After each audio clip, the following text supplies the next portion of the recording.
Today, I want to talk to you just very briefly about one of my favorite movies. Care to guess what it is? Oh, I got Star Trek, Star Wars. Oh, you know me so well, but not today. Those who know me well know that one of my other favorite movies is Jurassic Park.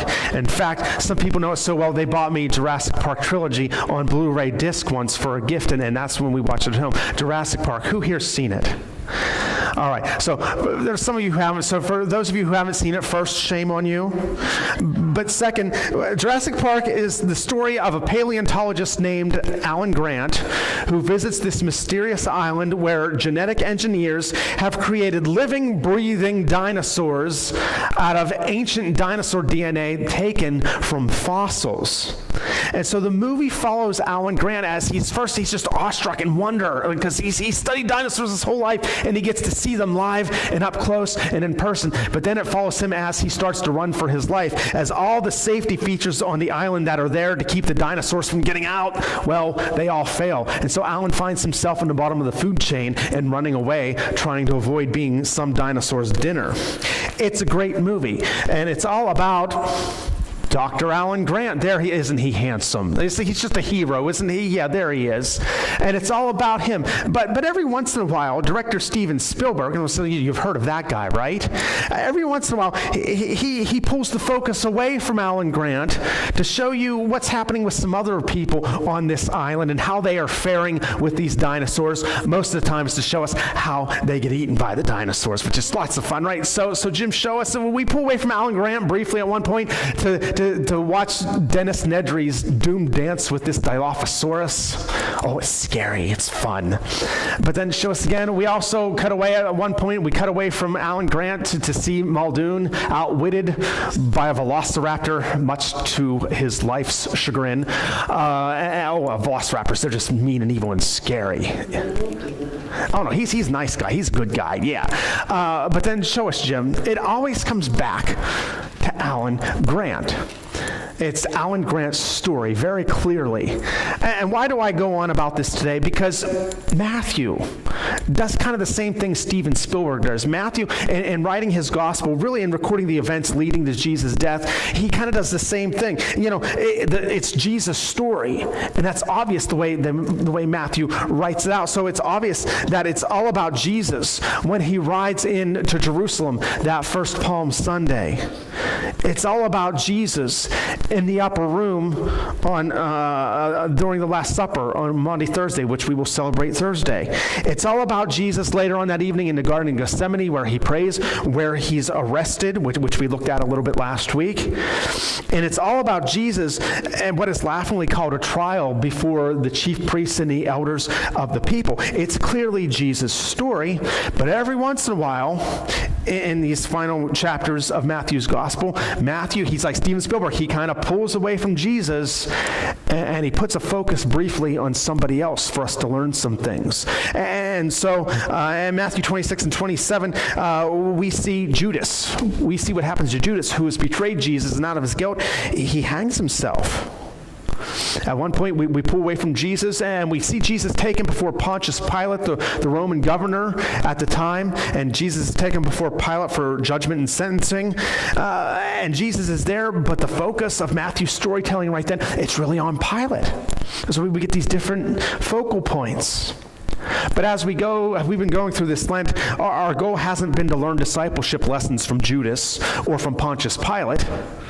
No, our goal has been to learn discipleship lessons from the Apostle Peter. And so Matthew also gives us a little bit of a focus, taken off Jesus for a moment to show us what's going on with Peter in chapter 26. And so that's what we do. And as we look to better follow Jesus, we learn from the Apostle Peter. Because today in Peter, we see that if we had been in Jerusalem when all that stuff went down, we probably wouldn't have done anything very much differently. We probably would have fled. We would have denied knowing Jesus and maybe hidden. We actually do it all the time, just subconsciously. It's one of the devil's favorite ways of separating us from God. So as Matthew pulls the story away from Jesus for a moment to focus on Peter, that's where we're going to look. And we can see our own mistakes on full display, and we can learn from that, right? Well, most of us, right, we know the story. I read it to you, right? Jesus says during dinner earlier that night, he says to all his followers, you're all going to fall away from me. You're all going to desert me. And Peter, always brash, right? He said, no, Jesus, Jesus, Jesus, I'll die for you. This is how deeply I feel to you. This is how loyal I am to you, Jesus. I will die for you. To which point Jesus says, Peter, well, before the rooster crows, which is before the next morning, Peter, you'll deny knowing me, not once, not twice, but 3 times. And this word for denial that Jesus uses, it means you're going to claim no relationship with me. You will disavow me. It's like you will say, you are dead to me. 3 times. Well, the evening goes on. They go to the garden. Jesus prays. Jesus is arrested, and he's taken before the Sanhedrin, the ruling council of the people. And Peter follows. Now let's give Peter some credit here, right? Because we are told in the Gospels that when Jesus is arrested, all the disciples flee, including Peter. They all flee. They go and hide. They're afraid, what's going to happen to me? But we know that Peter, and also from John's Gospel, we know that Peter and John eventually kind of secretly follow and go to the place where Jesus is on trial at the home of Caiaphas, the high priest. And they're there to find out, what's going on? What's going to happen to Jesus? And it's here that Peter denies Jesus 3 times. And when we go through a cycle of them, and we see that by the time Peter gets to the 3rd denial, man, he's calling down curses on himself. And our question is, how does Peter get from a place where he says, Jesus, I'll die for you, to a place where he's cursing his life rather than saying he knows Jesus? I mean, he didn't start out that way. That's not where he started. It wasn't immediate. It was a progression. It was a step-by-step thing. We still got Alan Grant up there. Good. Yeah, we're doing good. But it's a step-by-step thing. 3 denials, right? First denial. Peter's there waiting in the courtyard outside Caiaphas' house. He wants to find out the results of this kangaroo court that's going on for Jesus right now. And one of the servant girls there says, you were with Jesus of Galilee. You were there with him. I don't know how she knows him, but she does. And he just kind of dies and says, I don't know what you're talking about. And that's something we can identify. We've all been there. Like when we've done something we shouldn't have, or we've done something silly or stupid, and someone starts to call us out on it, and we don't want to get in trouble. We don't want to get laughed at. We don't want people judging us. So we just kind of shrug it off, saying, yeah, we lie. We say, I don't know what you're talking about. And it's easy, right? We do it. It's that easy. We just do it. It's no big deal. And for Peter, this is what he does. It seems really easy the first time, almost casual. You see, there's probably a lot of fear and confusion going on in Peter right now, because remember, when Jesus was arrested just early in the evening, Peter, last week we looked at it, he's ready to fight. He pulls his sword. He's got Jesus at his back. But Jesus says, Jesus allows himself to be arrested. So Jesus isn't fighting the battle. Jesus isn't at his back anymore. That's confusing. And it's scary, because who's going to protect him now? And if Jesus is arrested, what's going to stop them from arresting Peter? So there's fear, there's confusion. And in that fear and confusion, they make it convenient to avoid being identified with Jesus right here. It's just a convenience. But it's Peter's first step away from Jesus. He started down that path. He stepped onto that path. And that's what leads to the second denial. Later in the evening, there's somewhere else, and a second servant girl, we don't know if she'd been talking to the first one, or if, for whatever reason, she recognizes Peter too, and she says, this fellow was with Jesus of Nazareth. And it seems like she says this to people around this time. And it's like, not only is one person saying it, now these other people are going to say it. So, Peter denies it again, but he does it more forcefully this time. The NIV, when they translate it, I don't know if you caught it when you were reading along, but they translate it with an exclamation point at the end. I don't know this man, right? Matthew says Peter denies it with an oath. It's like he says, I swear to God on this stack of Bibles, I don't know this man Jesus. That's what's going on here. 2 steps away from Jesus now. See, Peter didn't start out denying Jesus with an oath, but that's just the next step. He denied him once, and now he's denying him with an oath. After you take that first step, the second step comes more easily. And Peter doesn't even realize he's doing it seems. I think, based on what we read later, if Peter had realized this is what he was doing, he wouldn't have done it, right? But he wasn't paying attention to what he was doing. Once you start in that path away from Jesus, it can be difficult to see that you are going further and further on that path away from him. It's like stepping into a current. My family and I sometimes, for vacation, we go to the beach, right, Aunt Dixie? You're there with us, and we'll get into the water, some of us, and we'll just be having a good time in the water, body surfing or letting the waves pound us. I think that's really fun when you get some fierce waves there. But we'll be in the water for a while doing this, and we always start out, and when we're in the water, we look up, and right in front of us there is the house that we rent to stay in for the week. But as we're going along, we just go with wherever the waves carry us, the current. We'll look up and our house isn't there. It's over there, right? The current just carries you away, and you just go where it takes you. You see, you take one step away from Jesus, and it's easy to take the next step. You just get carried away by that current, and then the further steps just keep going. That's what led Peter to his third denial, in which he actually curses his existence. You see, people, they're standing around waiting, and they're with Peter, and they recognize Peter's accent. His accent gives them away. It's like, oh, Peter, you're not from around here. Isn't this the way it is? I can go to any place in this United States, and I can open my mouth, and people will laugh at me and say, you're from Western Pennsylvania, and we don't hear it in ourselves, but everybody else hears it in us, and they know our accents give us away. And so they're like, surely you must be from Galilee, Peter. You must have been with Jesus. And so it's a group of people now accusing him. So the pressure is mounting. And that's when he denies knowing Jesus with a curse. Surely you are one of them. And he says, may God strike me dead here now if I know the man. That's kind of what the language indicates he would be talking like. Peter vehemently denies knowing Jesus. How did he get there? Little by little, he denied Jesus in his life. Step by step, he walked away from Jesus. And this is the lesson we learn from Peter, because we're all like Peter. We can all be like Peter in this case, right? We say if we had been there, we would have done things differently, but our own actions, even 2,000 years later, say differently. We deny Jesus all the time. Step by step. We deny Jesus by robbing him his place of lordship in our lives, as master of our lives, as king of our lives. We do it by our attitudes, sometimes by our actions, by our failure to do his work when he puts before us, and it's obvious to us the work he has for us to serve others and to love others and to take his love to other people.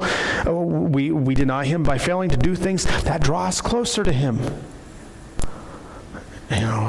Be accountable with other believers.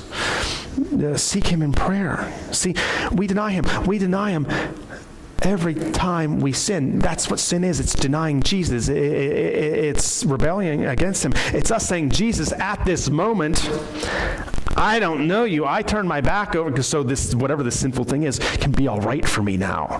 Right? That's what we do. That's denying Jesus. And it usually starts with something small. A small sin, a little wee harmless first denial, like it started with Peter. So we might let our eyes linger a little too long, or we get a little angry. Oh, and it feels good to be angry at somebody and let that off. It's just a little bit. Or we worry. It's like, oh, Jesus, I have to worry a little bit. Jesus, you know what I'm going through. Just let me worry a little bit, right? And Jesus tells us not to worry. It starts little, right?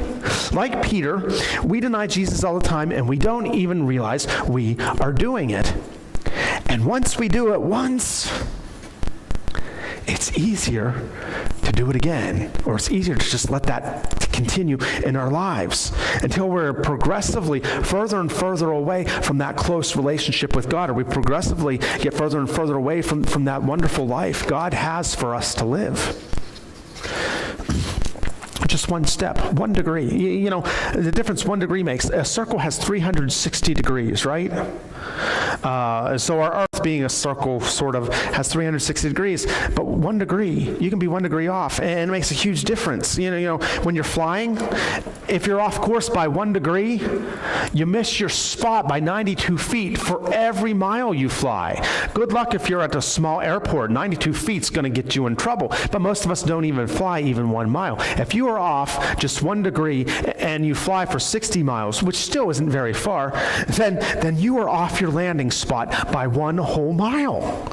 And now you're in trouble when you go to land that plane, aren't you? But get this, if you're on the equator, and you're going to fly around the earth at the equator, and you set your course, and you're just off by 1 degree, just one out of 360 degrees around this circle, right?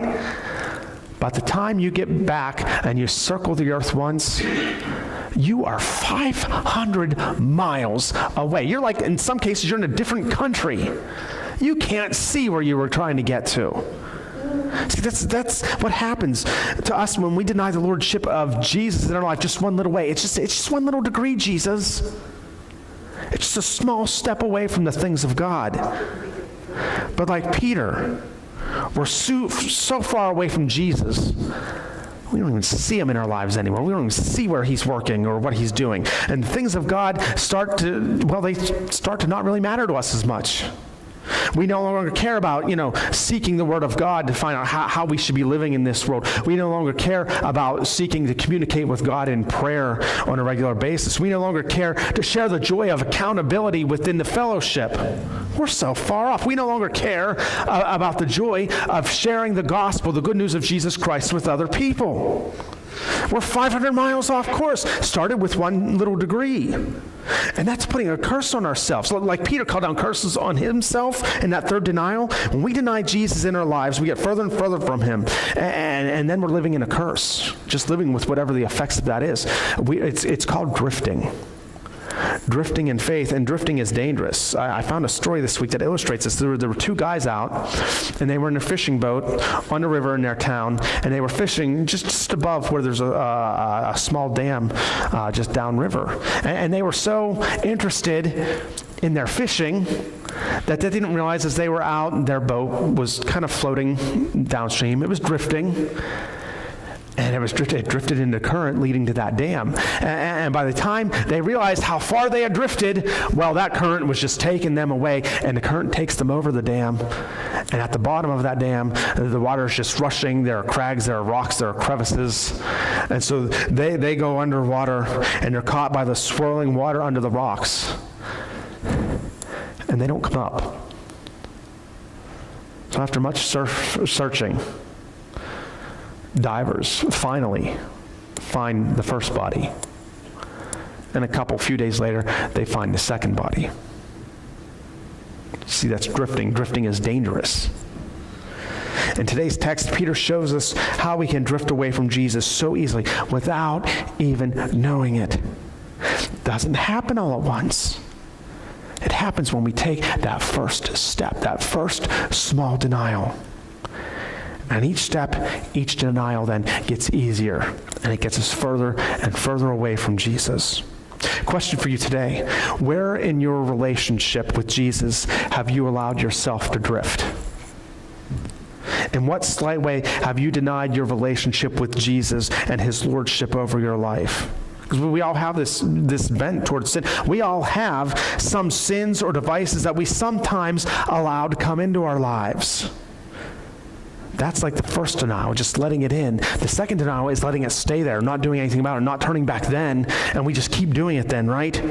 We allow those things to continue, those thoughts to continue in our lives, those attitudes to continue in our lives, those actions to continue in our lives. The second denial, until it gets us to a place where it's like we're in the third denial, and we're just living with the curse that comes with allowing those things to stay in our lives.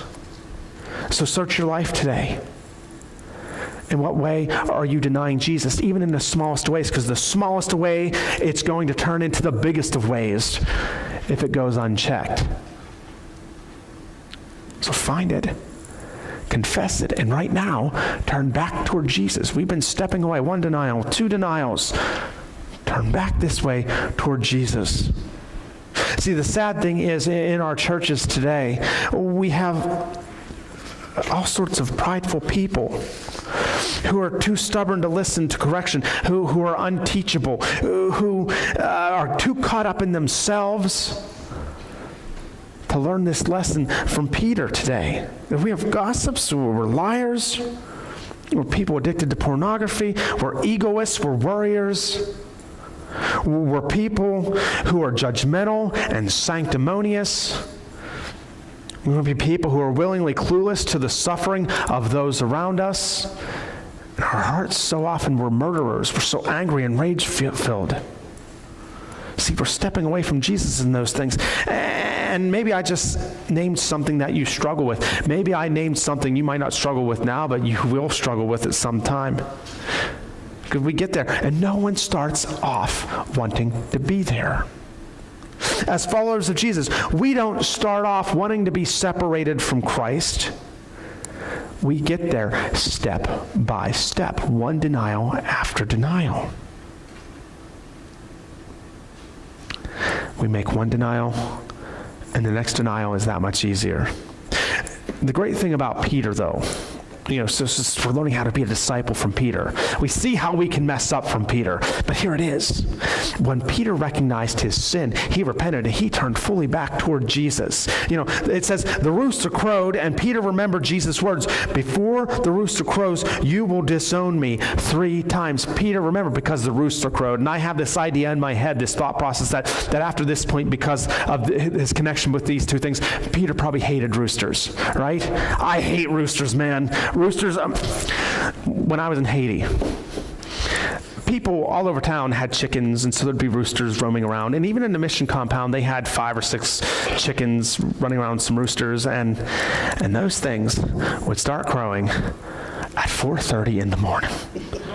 Like you're dirty, you're tired, you work hard all day, and you're on those hard, uncomfortable cots they have for you, and you're like, I just got to sleep an hour ago.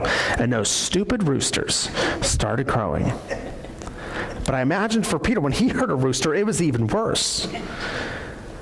Because the rooster reminds him of his sin, because the rooster helped jolt him out of his sin. The rooster caused him to see what he's done. He has abandoned his greatest friend at his time of greatest need. He has walked away from Jesus. So now what does Peter do?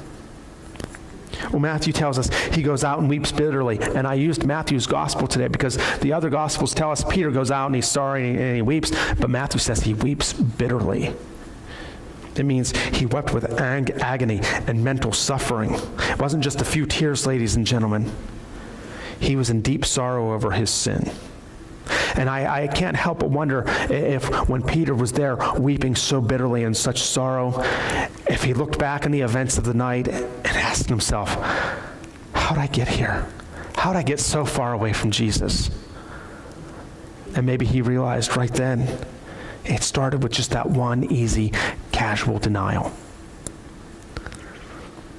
I think when we look at the passage and when we're honest with ourselves, we have to admit, if we had been in Jerusalem, we'd probably done the same thing that Peter did. But Peter failed there, but then Peter came back. It's just, we can try to then be as good as Peter. By seeing what we've done, by being honest with ourselves, noting our failures, by identifying the areas in our lives, however small, where we have denied Jesus and his lordship, and by searching out those attitudes and actions in our lives that caused us to get step by step by step further from Jesus, and then being sorrowful that we allowed them in our lives, and we turned back toward Jesus. Not in Matthew's Gospels, but elsewhere in the Gospels, it is recorded that when Peter gives that third denial, the rooster crows, Peter knows what he does, and then he looks over at Jesus, and Jesus looks right at him. Oh, can you imagine? Jesus looking you in the eye after that. But that's Peter turning back toward Jesus. Peter didn't find himself cursing a relationship with Jesus all at once. And neither will we drift away from Jesus all at once. It happens step by step. So what do? We start now. We search our lives. We look for those places today. Where have I taken a step in the wrong direction? To make sure that first sign of denial in our lives is the last. We turn back the other way. Today, I am the rooster crowing in your life. Take note of where you are denying Jesus and step back toward him. Let's pray.